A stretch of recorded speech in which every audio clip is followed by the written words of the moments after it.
Hi, I'm Tony Gillam and I'm the producer of Rising Storm. Rising Storm is a standalone expansion for Red Orchestra 2 Heroes of Stalingrad.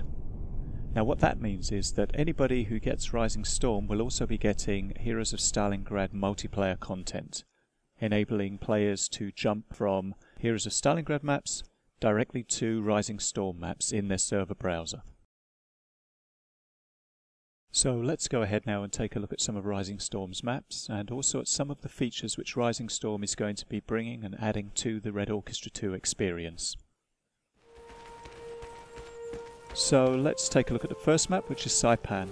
Here we can see members of the 4th Marines landing on the beach at Kanoa. Keep your eyes open, soldier.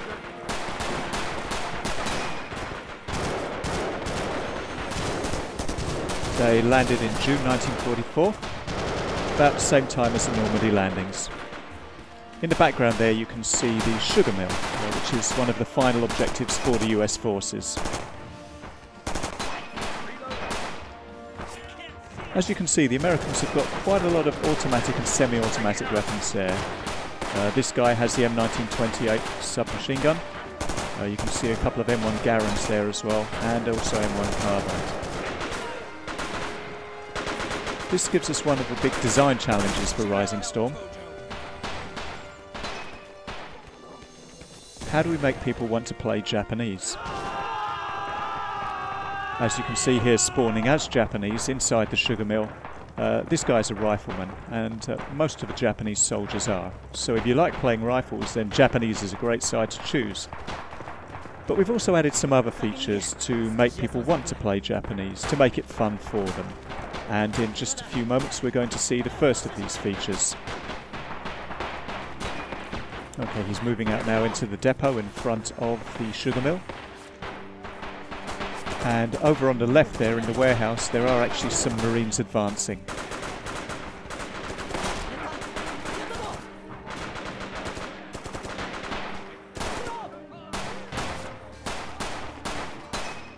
What we're seeing here is Japanese rifleman planting his grenades as booby traps. He's using the percussion cap on the end of the grenade to trigger it. And in just a few moments we'll see what happens, although I think you can probably guess.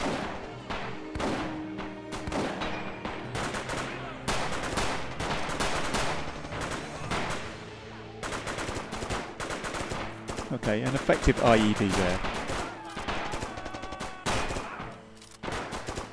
Okay, as you can see, this is mostly an urban environment.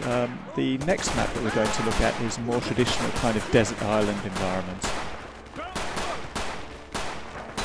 So here we are on Betio, which is a more traditional kind of desert island environment. It's very sunny. You can see a lot of damage done by the pre-invasion bombardment. And again, we're spawning as Marines. This time it's the US 2nd Marines. The enemy this time isn't the Imperial Japanese Army, it's actually the Special Naval Landing Forces, the SNLF, which are basically the Japanese Marines. So what we have here is a Marine versus Marine engagement.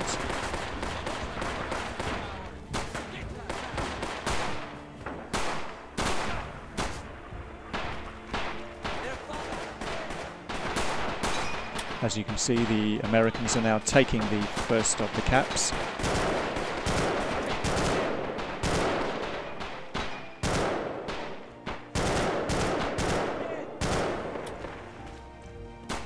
And now they're going to be pushing on towards the next cap. This is a very small island, so in fact the playable area covers most of the island.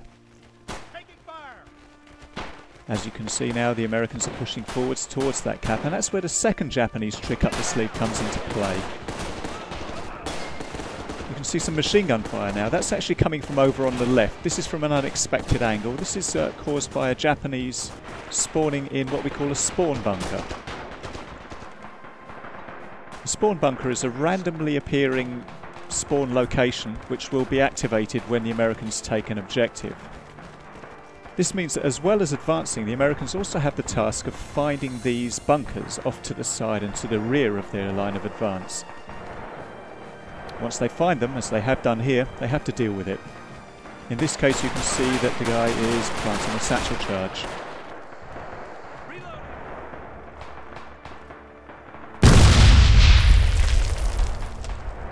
Okay, so that's a spawn bunker which is no longer going to be useful for the Japanese. It's been cleared out. Moving on now, you can see that the Japanese are now being pushed right back towards the end of the island, and that's where another special Japanese feature comes into play, the Banzai Charge. Now the Banzai Charge is triggered when a group of Japanese infantrymen melee charge together.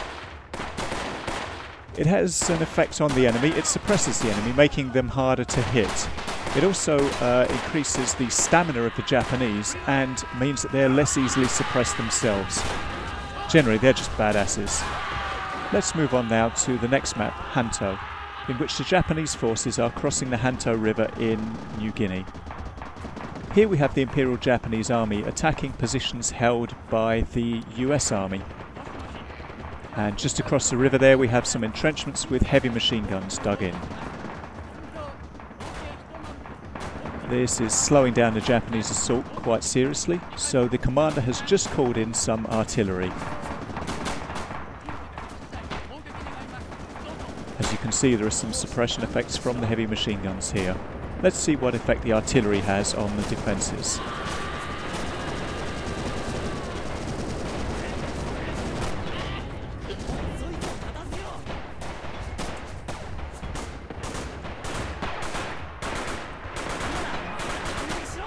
Okay, well that's going to pretty much clear out the trenches there.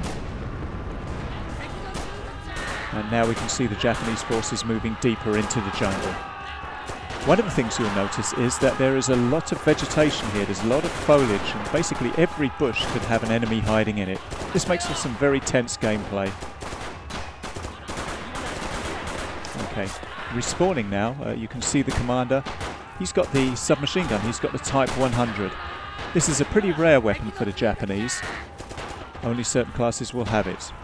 But like all Japanese weapons, it does have the ability to have a bayonet attached to it.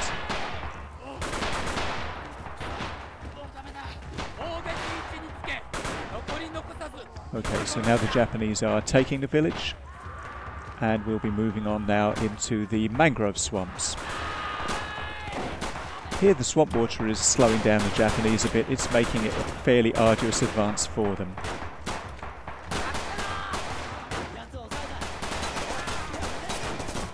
The final map we're going to show you today is Iwo Jima.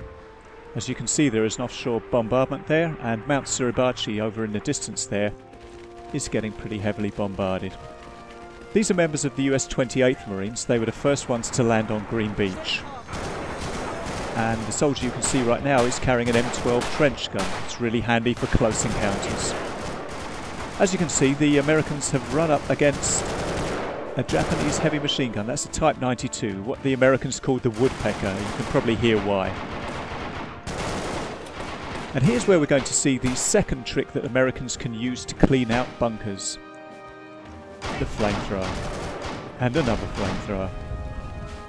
These flamethrowers are creating volumetric particle effects. Basically, they're filling up the entire bunker with flames. And to finish the job, we have the trench gun. Thank you for watching.